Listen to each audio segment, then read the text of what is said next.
Today, we're going to talk about something that's really at the heart of a nation's social safety net, the Pakistan Baitul-Mal. All right, let's dive right in.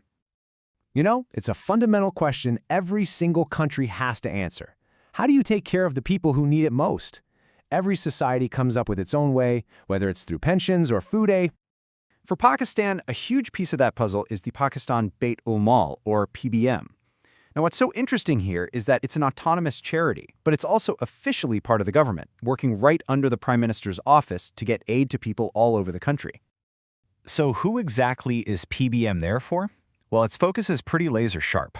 We're talking about supporting the most vulnerable groups in society: widows and orphans, people with disabilities, students who are struggling to get an education, and of course, the elderly.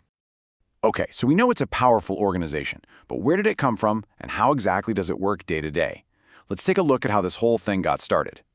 PBM really came into being back in the early 90s. First, you had the Baitul-Mal Act signed in 1991, and then the organization itself was set up a year later.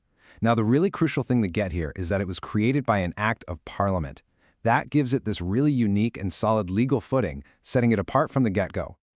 Of course, to do all this work, you need some serious funding. PBIBM basically stands on two main pillars. First, it gets direct funding from the federal government, and second, it draws from the Central Zakat Fund.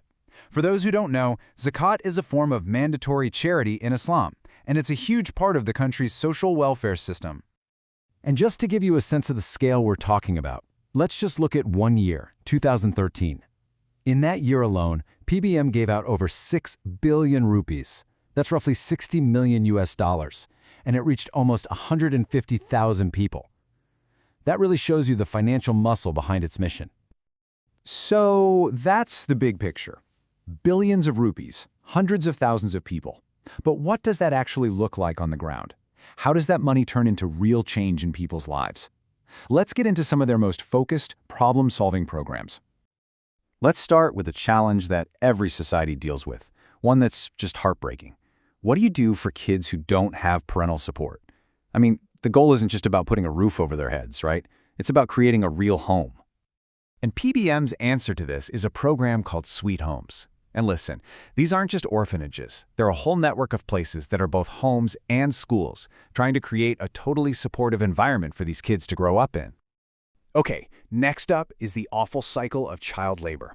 When a family's poverty forces a kid to work instead of going to school, it does more than just steal their childhood. It can literally lock them out of any chance for a better future. So the question is, how do you break that cycle?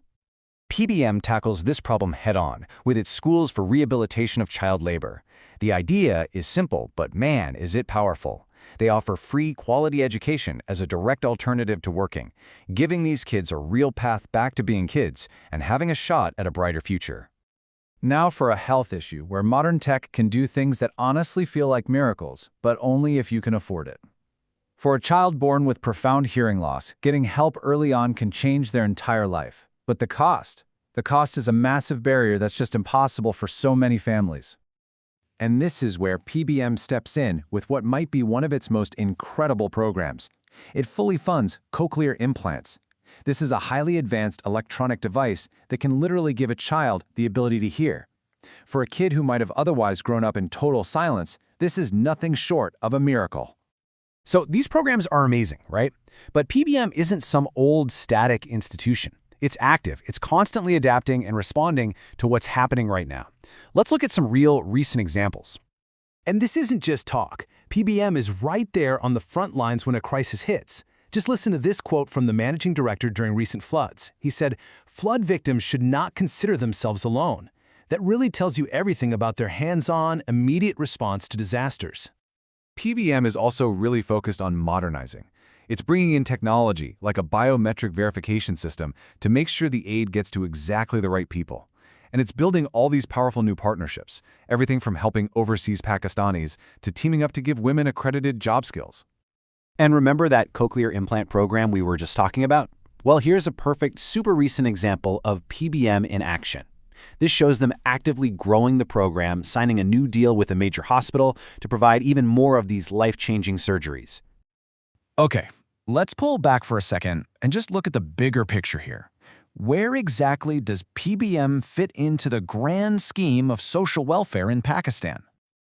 So, to really get what makes PBM special, you have to see how it's different from the Zakat committees. Here's a simple way to think about it. The Zakat committees are a key source of the money, but PBM, created by Parliament, is the autonomous operating body that actually takes those funds and turns them into the incredible programs we've been exploring. And all of this leaves us with a really fascinating final thought. See, Pakistan Baitul Mal isn't just a government agency, and it's not just a charity. It's a true hybrid, blending the power of the state with the spirit of charitable giving. And this unique model makes you wonder, what does the future of social welfare look like when those lines between state responsibility and collective charity are deliberately woven together? Thanks for digging into this with us.